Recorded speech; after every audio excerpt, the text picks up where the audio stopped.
سرکار غوث پاک رضی اللہ تعالیٰ عنہ ان اولیاء کرام میں سے ہیں کہ جن کی سب سے زیادہ کرامتیں منقول ہیں۔ علماء فرماتے ہیں کہ آپ سے کرامتوں کا ظہور ایسے ہوتا تھا کہ جیسے تسبیح کی ڈوری ٹوٹ جائے تو دانے تیزی سے گرتے ہیں، اس طرح آپ سے کرامتیں ظاہر ہوتی تھی۔ سبحان اللہ۔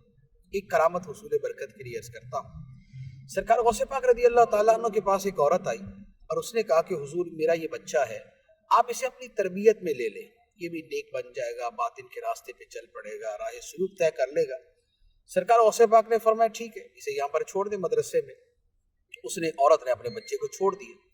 کچھ عرصے بعد وہ عورت اپنے بچے سے ملنے آئی تو دیکھ کے حیران رہ گئی کہ اس کا بچہ ایک کونے پہ بیٹھا ہوا سوکھی روٹی کے ٹکڑے کھا رہا تھا، اور سرکار غوث پاک رضی اللہ تعالی عنہ کے سامنے بھنی ہوئی مرغی رکھی تھی اور آپ اسے بڑی خوشی کے ساتھ تناول فرما رہے تھے۔ وہ عورت بڑی حیران بھی ہوئی، پریشان بھی ہوئی کہ عجیب بات ہے، یہ کیسے ولی ہے کہ میرے بیچارے بچے کو تو انہوں نے سوکھی روٹی کے ٹکڑے دیے ہوئے اور خود یہ مرغیاں کھا رہے ہیں۔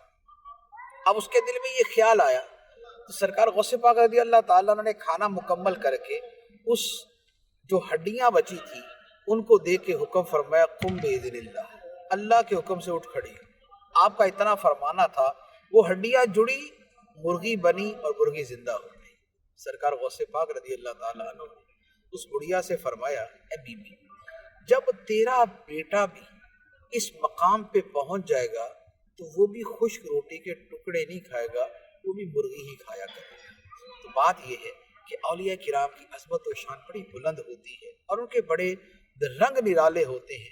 سرکار غوث پاک رضی اللہ تعالی عنہ نے جو مجاہدے کیے وہ مجاہدے یہ تھے کہ سرکار غوث پاک فرماتے ہیں کہ میں نے 40 دن کا فاقہ کیا ہے، 40 دن کھانے کا ایک لقمہ میرے حلق سے نیچے نہیں اترا، اور مجھے اللہ تعالیٰ فرماتا تھا یا عبد القادر بحقی کل و بحقی اشرب، اے عبد القادر تجھے میرا واسطہ تو کھا، تجھے میرا واسطہ تو پی۔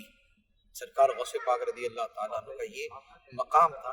اعلیٰ حضرت علی رحمہ اسے ایک شعر میں بیان فرماتے ہیں کہ قسمیں دے دے کے کھلاتا ہے پلاتا ہے تجھے، پیارا اللہ تیرا چاہنے والا تیرا۔ سبحان اللہ۔